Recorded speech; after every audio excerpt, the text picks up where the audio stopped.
अपने अपने गुरु महाराज जी की जय। जन्म देने वाले माता पिता की जय। देखिए माताओं बहनों बंधुओं, एक बार की बात है कि नारद जी काशी के नरेश, काशी के राजा को बोल रहे हैं कि आप श्री राम जी के दर्शन करने जा रहे। तो वहां विश्वामित्र जी भी बैठे हुए हैं और काफी मतलब उनके जो जैसे लक्ष्मण हो गया, भरत हो गया, दशरथ जी हो गया, सब परिवार बैठा हुआ है। तो वो कहने लगे कि आप सबको प्रणाम करना, वशिष्ठ जियों को भी करना, मतलब उनके पांवों में दंडवत करना। लेकिन वहां विश्वामित्र जी बैठे हुए हैं, उनको दंडवत मत करना। अब वो नारद जी को गुरु मान रहे और नारद जी भी तीन लोक में घूमने वाले हैं। तो उन्होंने जैसा बोला, अब जाकर के उन्होंने वैसा किया। उन्होंने सबको दंडवत प्रणाम किया, पांव को हाथ लगाया, लेकिन विश्वामित्र जी को नहीं किया। अब सब एक दूसरे के मुंह की तरफ देखने लगे कि भाई इनको क्यों नहीं किया इन्होंने, जबकि वो भगवान उनको गुरु ही मानते थे। राम जी सब मानते थे, मतलब उनकी महानता इतनी बड़ी थी कि जिसका कोई अंदाज नहीं। तो सब एक दूसरे की तरफ देखने लगे। तो वो अब राम जी ने सोचा वो तो मेरा अपमान कर गए, क्योंकि जैसे अब हम सब बैठे हुए हैं, अगर इनमें कोई भी माता बहन बच्चा अगर कोई गलती करेगा तो समझो हमारे बड़े का वो है, उनका बेइज्जती है कि तुमने संस्कार नहीं दिया। तो ऐसे के अंदर विश्वामित्र जी को दंडवत नहीं किया। तो अब सब वो मैंने उनको देखने लगे। अब राम जी ने सोचा वो तो भाई ये तो ऐसा तो नहीं होना चाहिए, देखो मेरे होते हुए ही ऐसा भेद कर गया, हमारे इतने बड़े महात्मा का अपमान कर गया।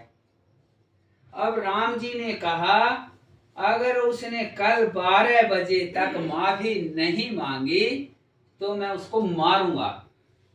जबकि भगवान किसी को मारते नहीं, तारते हैं, लेकिन भगवान ने बोल दिया मारूंगा।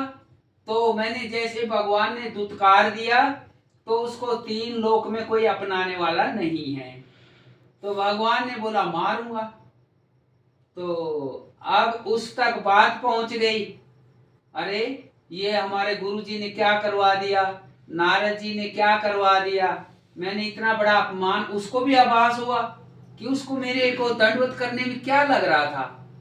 मैंने वो अगर ऐसा नहीं बोलते, मैं तो सब जगह सबको दंडवत करता हूँ और वो तो पूज्य पाद है, उनको तो करता ही करता।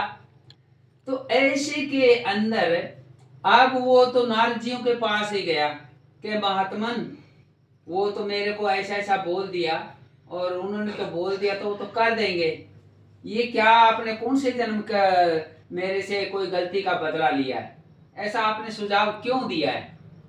तो नारद जी बोले अच्छा उसने ऐसा बोल दिया। बोला हाँ, तो कोई बात नहीं, जैसे तैसे हम प्रयास करेंगे, तेरे को बचाएंगे। बोला ऐसा कर दूं, अंजनी के पास चला जा। अंजनी माता है, मतलब देखिए समझिए, मैं ये भी बता देना चाहता हूँ बंधुओं माताओं, सबसे बड़ा माँ। अगर कहीं सवाल आता है कि भाई सबसे बड़ा कौन है, माँ से बढ़ के कोई नहीं, माँ बाप एक ही बात है सबसे, क्योंकि उन्होंने जन्म दिया तो हमने कुछ जाना है माना है। तो ऐसे के अंदर वो कहने लगे कि माँ हमेशा दयालु होती है, वो जल्दी दया करती है, तो अंजनी माता के पास चला जा। क्योंकि अब उसको घबराहट हो रखी है, उसको डर लग रहा है, क्योंकि वो तो हो जाएगा कल दोपहर तक काम। मतलब जब आदमी की मौत आने का ऐसा होता है ना, तो फिर देखो उसको कितना, मतलब वो इतनी लगन से गौर से उसको टेंशन हो जाएगा कि मैं कैसे बच जाऊं, मेरे से गलती हो गई। तो ऐसे के अंदर अभी वो अंजनी माता के पास पहुंचा। अब अंजनी माँ के जाके दंडवत गिर गया। तो जैसे माँ ने आशीर्वाद दिया, बोला माता मेरे को तो सचमुच ही आशीर्वाद दे दो। अरे बोला सचमुच ही दिया है। बोला नहीं, मेरे से अपराध हो रखा है, तो ऐसे ऐसे राम जी ने बोल रखा है, तो आपने अब मेरे को आशीर्वाद दे दिया, तो मेरे को बचाना है, मेरी जान बचानी है। तो वो सबकी तरफ घुमाओ ना बेटे, ज्यादा उधर रखो बल्कि इनकी तरफ।